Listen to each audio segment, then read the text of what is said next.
I'm back, housemates. Hello po. Lalong-lalong na sa dalawang natitirang nominado na sina Mark at Thea.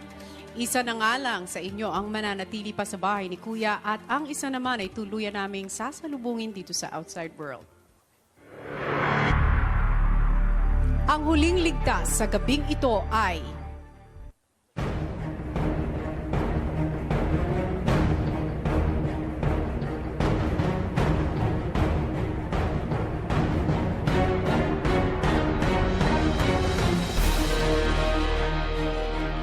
Thea.